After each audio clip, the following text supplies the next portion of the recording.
Hello, world. Patricia O'Connor and wait, let me see if I can do this. Patricia O'Connor and what's that? Oh, that's me. And one Frida Reva Darcy hiding behind. Yeah, there you are.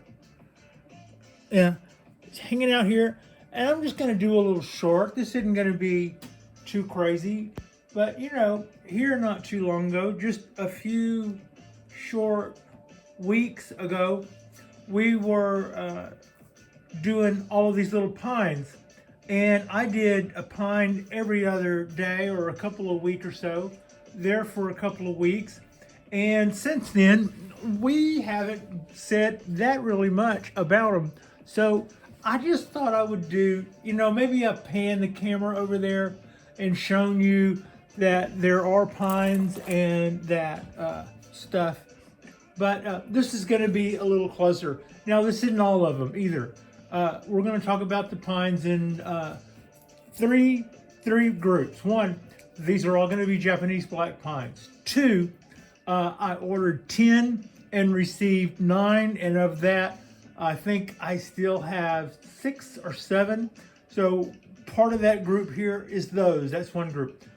Then I circled back and ordered 10. And out of that 10, I still have 10. And of that group, one of these represents that. And then I have 2 of these trees. Do not fit in either one of those other groups. They were ordered locally, but ordered. And they were ordered as pre-bonsai and already were wired. And the number of that is, like I said, 2. So those are the trees, and these are all trees that you have seen just a few weeks to months ago when they came in little cubes or whatever. This one was our $50 challenge tree. This one, this one, this one, and the one back there were a part of my 10 that showed up as 9. This tree I got at the Pacific auction, and this was one of the 10 that came from Oregon, and they're all doing really well. So I didn't grab the other 9 of those, and I still have one of those up there somewhere. I didn't really see it in the dark when I grabbed a bunch of trees. But I just thought this would be a good opportunity to check in with those guys. I did them late in the year, and that wouldn't, hell, I did these guys in it seems like around Thanksgiving. It might not have been that late, but it seems like it. And that's not necessarily an indication of what you would get away with where you live. But in the Bay Area, it was still pretty temperate, even though we were well past summer when I ordered both of those rounds of trees and then put some hellacious bends to all of them. That was a great bending exercise, and frankly, I'll look forward to ordering a couple of more rounds of 10 here in just a minute. So let's have a look and see where we are. This one is probably one of the weaker of the bunch. It's got a little bit of yellowing in the needles, but it seems to be bouncing back. All of these guys got severely watered. They're just now drying out from a watering spell that we had that was just so much water blowing in on that balcony. There wasn't really a place for them to seek shelter. So that one was probably one of the weaker trees going into that.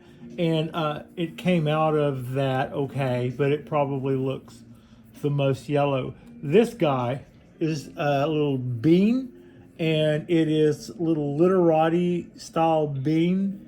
And this trunk actually has more bends to it that you could see. It starts over here and then goes over, down, and then back up. And this was one of the batch that had the heavy death rate, that they all didn't show up, and those that did, I still lost 2 or 3. So I'm pretty happy with this little mame or bean bonsai. And this one is another one in that group. I let the wire run all the way up of this and had it kind of bundled tight up until just a little while ago. And I took a chance and went in with my cutters and cut the wire right there. I was concerned that I would accidentally top the tree, but it's got some exposed roots here. You can see where it comes out of the soil and then just comes out in a curve and makes that bend and comes back and then goes down and dips back up. And that is a happy little, also a bean. What makes it a bean instead of just a mame is I could get 2 or 3 of these in one hand. And yeah, so that's number 2, number 3 of the lot. Yeah, and that was the one we started with. Yeah. So that brings us up to this one. This is a really, I'm gonna go behind camera and change my hold of that tree before I do something spastic. This pot has a nut-shaped, octagon-shaped pot. I love the quality of this pot. I ordered this from Eric at Bonsai out of San Francisco. This is also one of his pines, which is to say that the pine came to me. I bought one pine, and it came to me with that wire already on it, and a slant, kind of actually not a slant, kind of a spiral bend, sort of what you see now. What I did to that was like taking a spring, I squished it down, and then I grabbed it here with my needle nose, not my very own needle nose, but some needle nose pliers. I grabbed it there and put a twist up, making that 90-degree bend that you see there. And then I curled the end back up. Just a little tip between you and me. I think I tipped the end up before I did that bend, knowing that I tipped the end up. I tipped the end up down here, and then, or tipped the end up here, and then put that bend in it, bending that down. And I can take out a couple of these needles, but it's a really healthy, happy looking tree. I'm gonna say it again. I'm just gonna keep saying the same words. I'm really happy with the way these guys are progressing. We did have our losses with those pine trees that we ordered. This wasn't one of that lot, but we did have our losses on one side.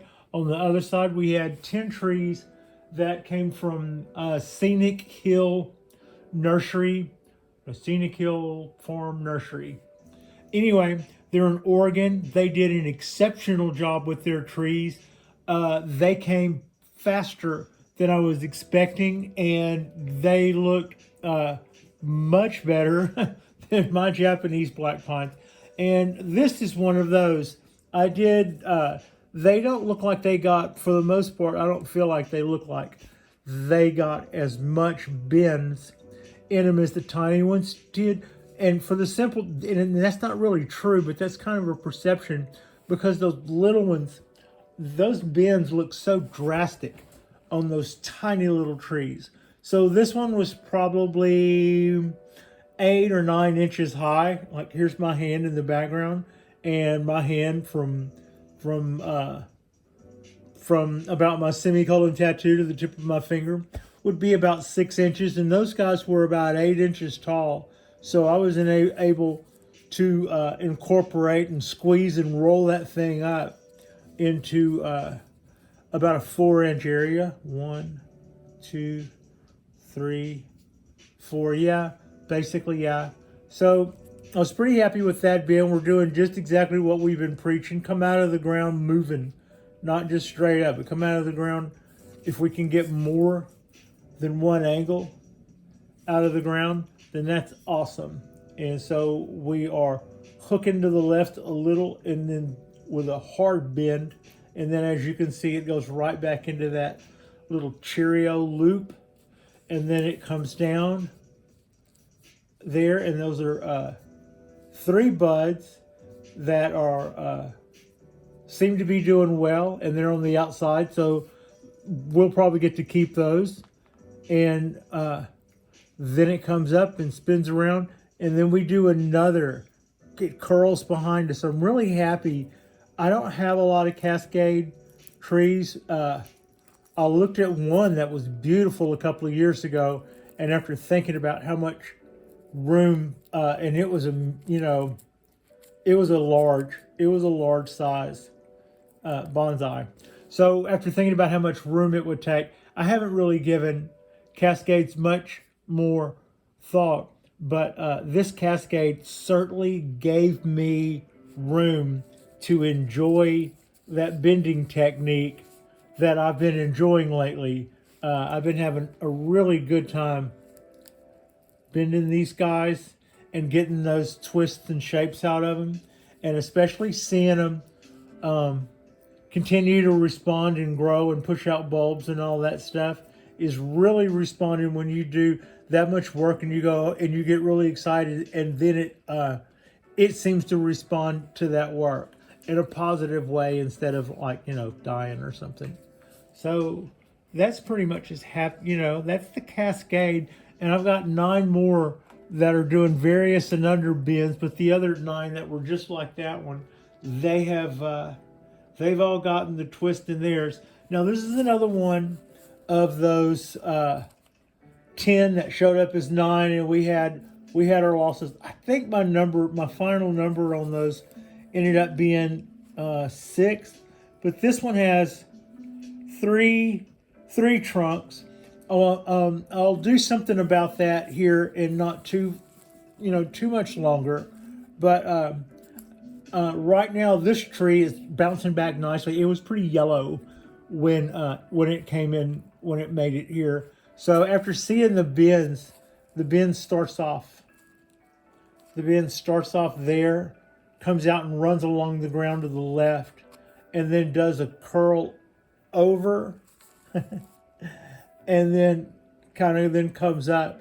So I just was going to hedge my bet. The tree didn't look that happy, so I still didn't keep me from putting that hellacious bend in it, and it's doing okay. It's dried out now. It's ready to be watered in the morning. It'll probably be fine until then. It's got good color. It has greened up from when it came in. It was kind of yellow, and the rain didn't seem to affect it as much as it did that guy. And that guy is coming back. It was pretty yellow when I got it, and I just wanted it to do better. But then we had bad weather, so that wasn't helping some of the weaker ones. But I'm showing you this tree because I'm pretty sure, I'm not positive, but I'm pretty sure this tree is in the clear. I don't know if I showed you those bins. And that's another one of Eric's little unglazed Mame pots. And comes out of the ground right there, and then does a little quick bend to the left, and then from that left it comes kind of hard left right there, and then comes around and then goes upward, over and up. That's a cute little tree, and the idea is those are in their little bean pots, and we'll just try to do right by them and keep them going. Now I don't know that I've shown you this tree. But the last time I showed this tree, I was explaining that this was a tree that I had got. And also, while I was visiting the expo, the Pacific Bonsai Expo was in Oakland, and it was put on by Eric at Bonsai and by Jonas Dupuis of Bonsai Tonight. And those two bonsai masters have their own little stores and booths and all that stuff. And Jonas does classes for which I want to take part. Originally, I've always had a reason why I was afraid to sign up. Mainly the reason was I'm about to get a job, I don't know what my schedule is. I'm about to have a major surgery, I don't know what my schedule is. And those were both just my way of saying I have too many things on my plate right now to be concentrating on fun school stuff. So since then, anyway, this tree came from the Bonsai Expo. I got it a couple of months ago at the expo, and it was I cut it just about in half.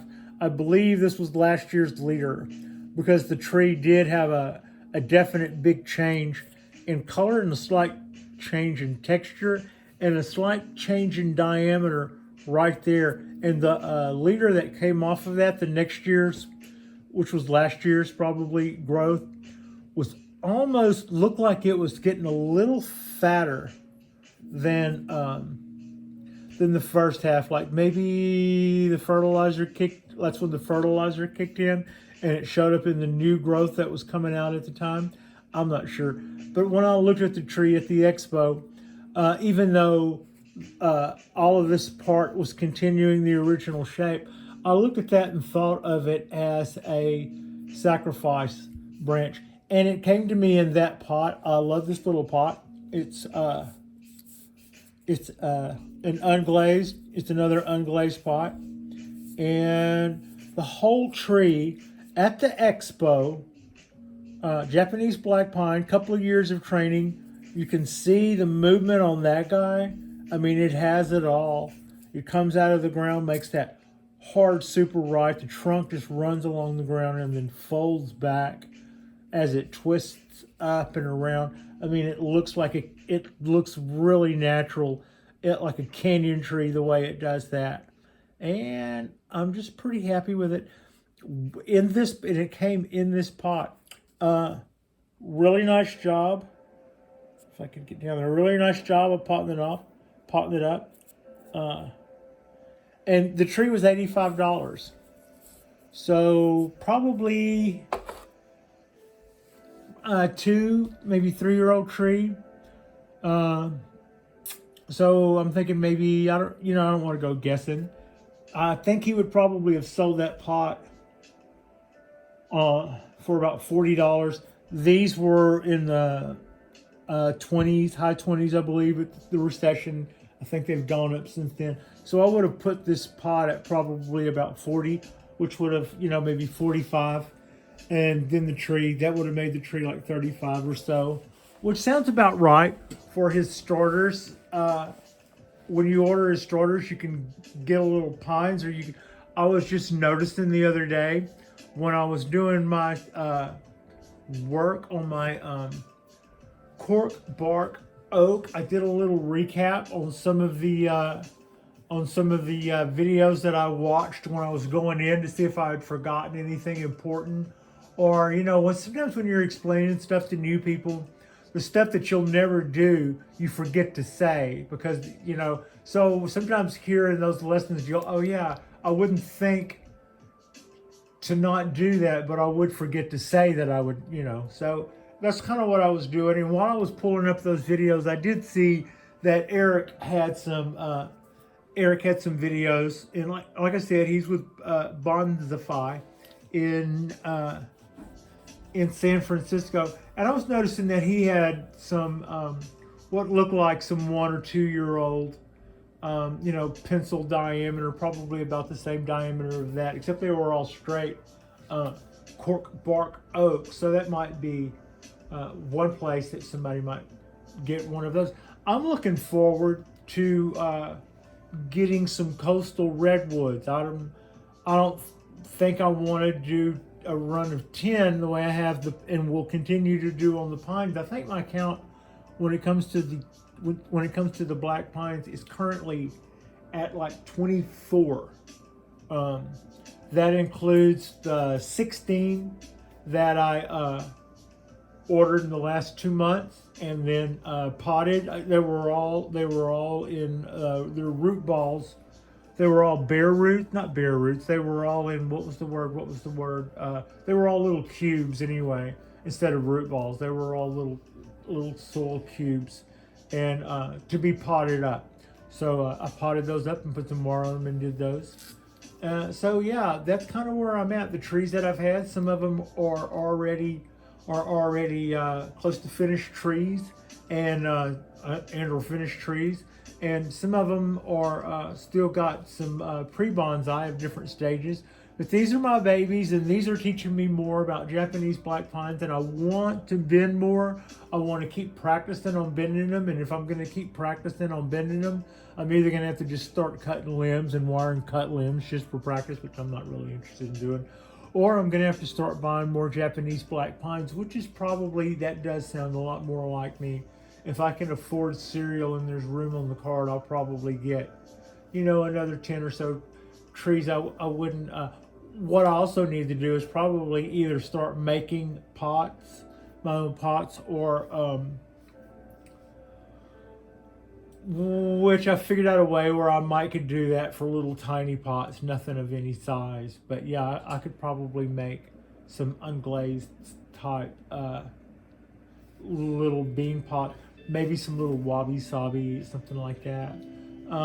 But yeah, I do definitely see some more trees. So I just thought it would be a pretty cool thing to do, to show you how these little guys were coming along. And yeah, they're coming along. They survived that first round of rough and tumble. All of these 10 are all still alive and happy.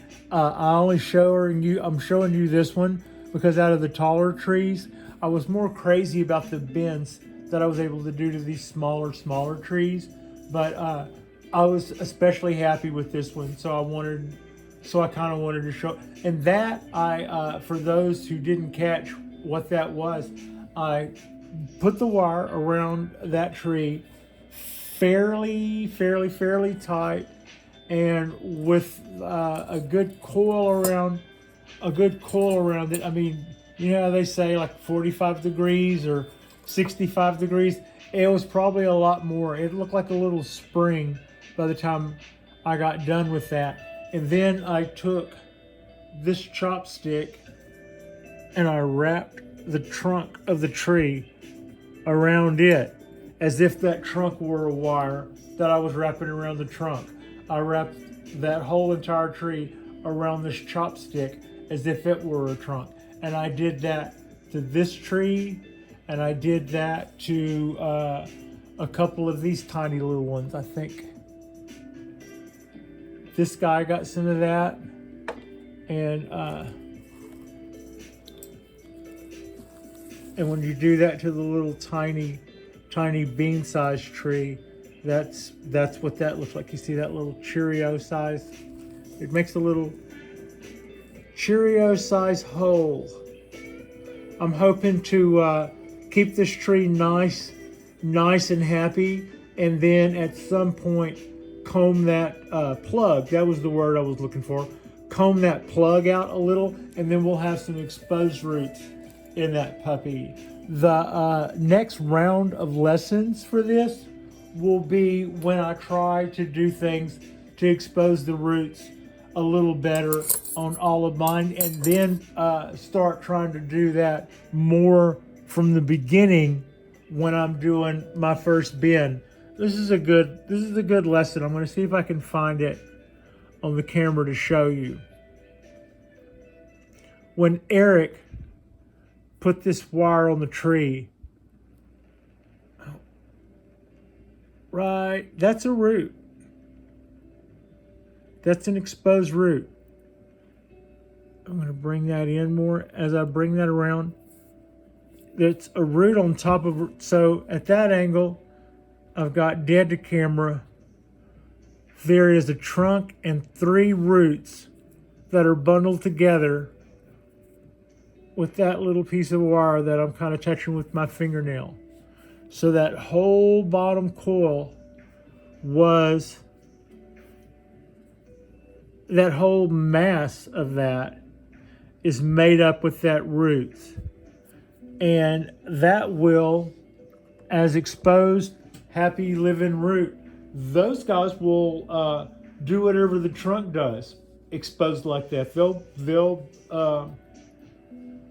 get bark whenever the rest of the tree gets bark, if we go that long with that little guy. Also, when I repot, if I want to, I can take those bundled up roots that have a nice twist and almost look like part of the root itself. I can kind of unfurl them, and then I've got, all of a sudden I've got a much wider base.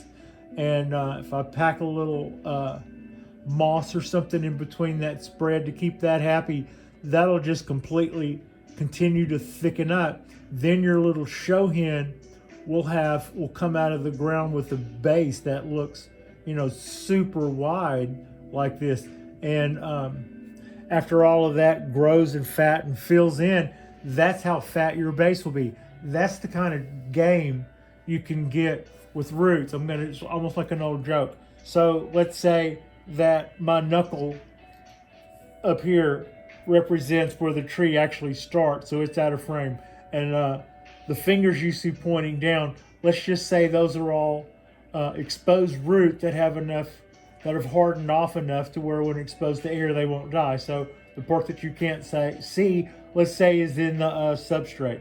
So let's take them out that way, and at my fingertips is still above the soil line, but because I've got something like this going on, in no time at all, as my 3 fingers as being roots continue to fatten up, they will start to look more and more and more. They will take on the illusion of a fatter base, and you can get some enormously wide hip fat base by playing that root trick.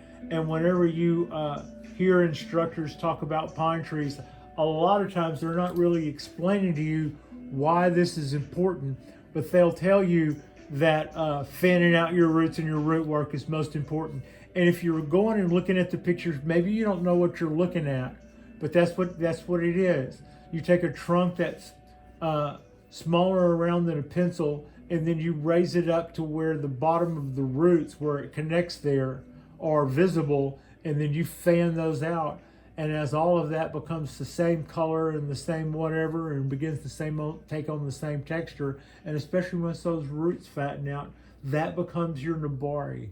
That becomes your base. And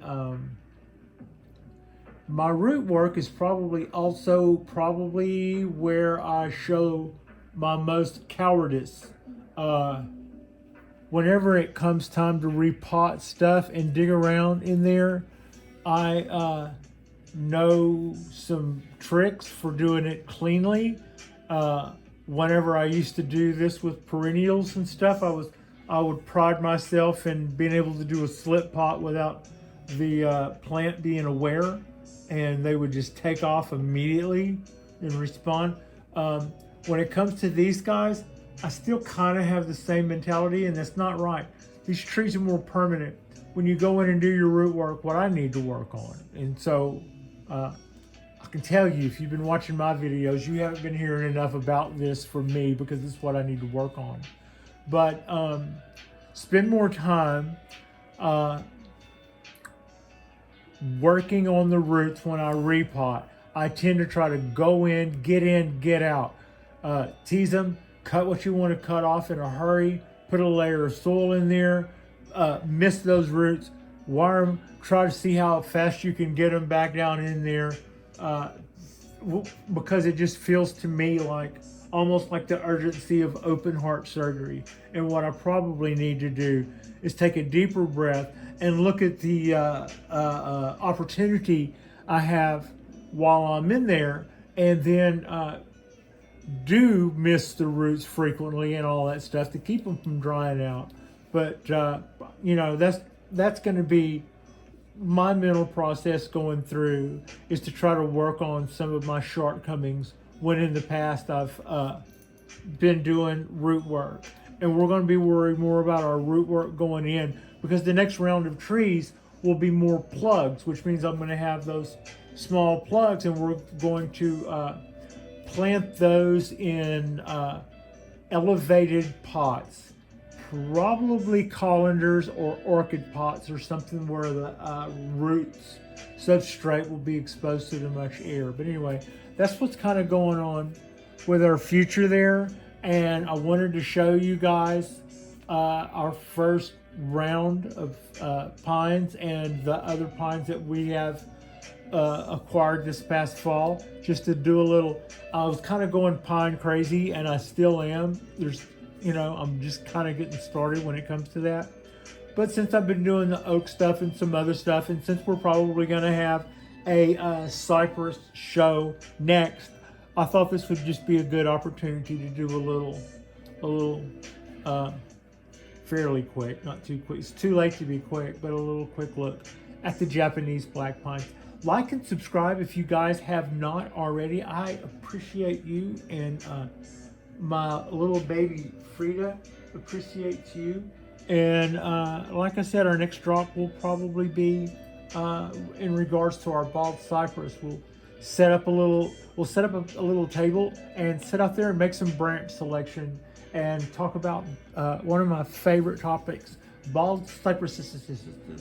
So yeah, have a happy holiday from me and Frida at the Bonsai Balcony, and thank you so much for watching.